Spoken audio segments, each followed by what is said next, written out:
Bayou Bend Health System, Intermore, Omega Waste Management, and Patterson State Bank.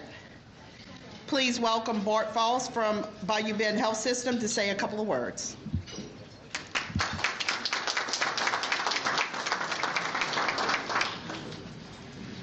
Hello, everybody. Thanks again to the Chamber for having us and for host, of course, of giving you kind of an update. I think every time I've gotten to the podium about us, but we've got through the years as land acquisition and holding company with vested interest in the United States, and a handful of them are outside of the United States.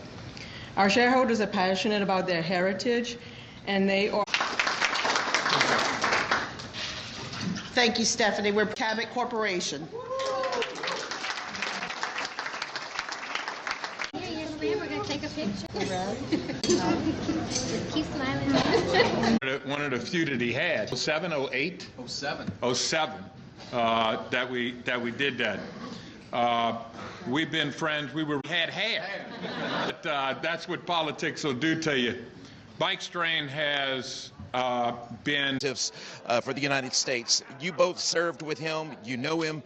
Tell us how important this is for our state, Dr. Strain. It's extraordinarily important for our state. You know, Congressman Mike Johnson, not only is he a brilliant constitutional lawyer, but, you know, he's a man of true principles, and he's a good friend. He will fight hard for Louisiana, but he's going to fight hard for all of America. And so we need someone there, a man of intense integrity, a man that's going to be fair, but a man that also really thoroughly understands the Constitution and the law. It means a lot for Louisiana. It means a lot for America, but it means a lot for the entire world. Senator Allen, you served with now Speaker Johnson. You know him from the legislature. What can you say about him? Oh, he's a great guy. Mike was in the House of Representatives, Louisiana House of Representatives, while I served in the Senate, and we did interact a good bit back and forth. He's a very moral, religious man, and just a great guy. I think he got the position because people legitimately trust him, and for good reason, because of his character. So I think he was a perfect choice. It didn't seem like the House could settle on anybody else, but Mike, being the Speaker of the U.S. House of Representatives, is not only huge for this country, but huge for Louisiana. And obviously he has a lot to say with bills and appropriations. You were you are the appropriations or revenue and fiscal chairman of that committee. How important it is for us to receive funding? Oh, it's huge. I mean, we've got a lot of large undone projects in this state. Finishing I-49 from where it stops in Lafayette down to New Orleans is a huge project that we've been waiting on federal funds for years. The bridge in Lake Charles, another bridge in Baton Rouge. I mean, these are economic drivers. I can't tell you, the largest population increase in the state of Louisiana was along the I-10, I-12 corridor. If we could finish I-49, we could see the same type of population growth and industrial growth here in South Louisiana, and I think we'll be pushing to try to get Mike to get us those funds, if at all possible. Dr. Strain, one last question. It's been a rough few months of wildfires, and you were speaking to the St. Mary Chamber of Commerce Business Luncheon today. There's a lot of equipment you need, planes, firefighting equipment, if this would happen again. It's not really if, it's when. How important is that position for your agency?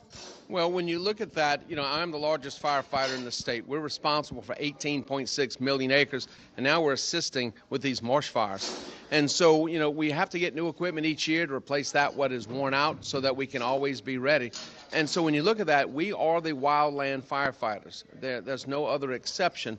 So to get that equipment is absolutely necessary so that when the fire bell rings, we are instantly mobilized. So we use aircraft, surveillance aircraft, and we use, the bulldozers and that sort of thing. But if you look at if we are in the same weather conditions next year, after this year, we need to have the ability to have a more rapid response with air power, because that takes about 5 days to mobilize. And as you have seen from those photographs, in 5 days, you can be in a battle. And when we're in the battle rhythm, when we have air cover, we can suppress the fire during the day. We have to hold the line at night.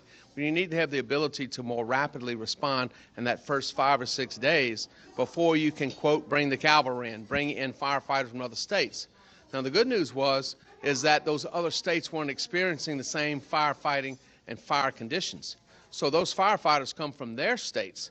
But if their states are battling the same conditions, then they're not able to come.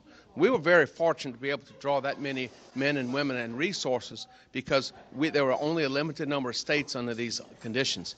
Other times you may not be that fortunate. So we need to have the equipment that we can mobilize so we can rapidly suppress and hold the line at least for 5 to 7 days until additional help can come, additional resources. Well, thank you very much, both of you, for joining us. Thank you. And I'm Brady Burrell with Dr. Mike Strain and Senator Brad Onland for KQKI News, your local news leader.